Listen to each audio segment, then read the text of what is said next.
Well, I qualified in 1983, and I've got to say there's been fantastic change in surgery as it's developed in my lifetime.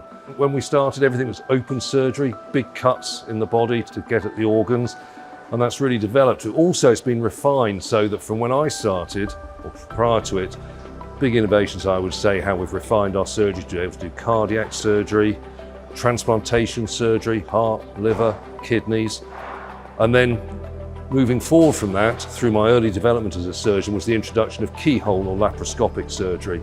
And that's really, I think, been the major innovation in the last 50 years for sure, because that has really made a difference to patient recovery. And as we've refined the technology, it's just got better and better and better. Innovations over the past 25 years, which is how long I've been in and around surgery. The big things are enhanced recovery, which is where we work with the patient's physiology rather than against it. The physiology is very different when they're recovering from surgery, and we've learned an awful lot.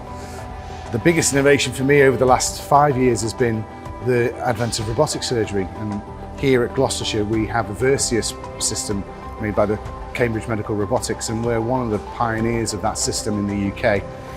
We're noticing enormous differences with that. It allows us to get into spaces that were very difficult to get to through minimally invasive and keyhole techniques before. It allows us an unparalleled view of inside the patient. It lets us see the tissue and all the blood vessels and the tumours that we're trying to cut out in much more detail.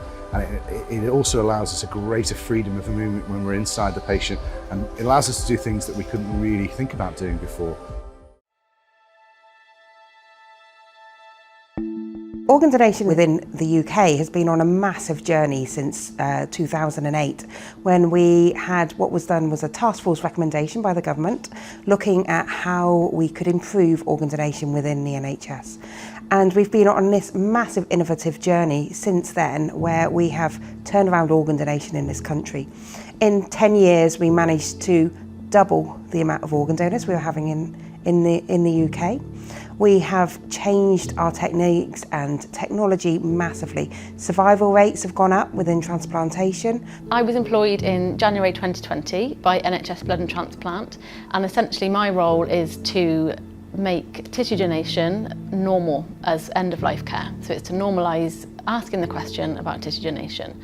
So within Gloucestershire, we have a huge opt-in rate on the organ donation register, but nobody's asking the question.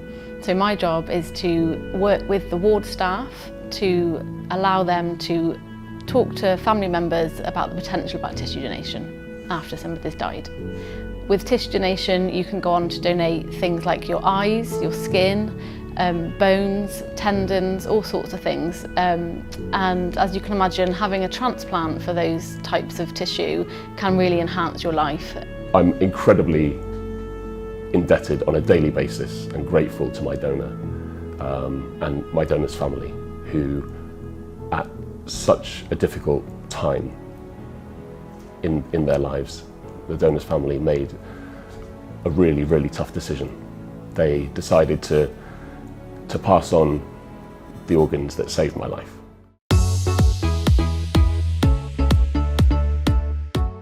As we mark the 75th anniversary of the NHS, we are celebrating some of the innovations that have shaped the care we offer today in Gloucestershire. I recognise that being diagnosed with cancer is completely life-changing. We are now able to say that 50% of those diagnosed with cancer live for 10 years or more from their diagnosis. Being a regional cancer centre allows us to offer outstanding care by having a concentration of specialist multidisciplinary staff, state-of-the-art equipment and appropriate facilities on one site. More than 4,000 new patients are seen each year at our centre following a diagnosis of cancer. 27% of patients have radiotherapy to treat their cancer. We have 5 linear accelerators and are able to offer stereotactic ablative body radiotherapy to all eligible patients.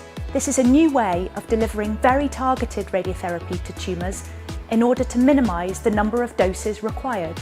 We are also able to offer internal radiotherapy to ladies with gynecological cancers and superficial radiotherapy to those with skin cancers. We are currently piloting AI automatic contouring for radiotherapy.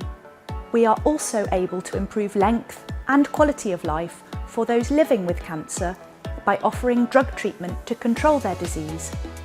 In breast cancer, for example, nearly 20 new drugs have been approved for use on the NHS since 2017, with 7 drugs approved in 2022 alone.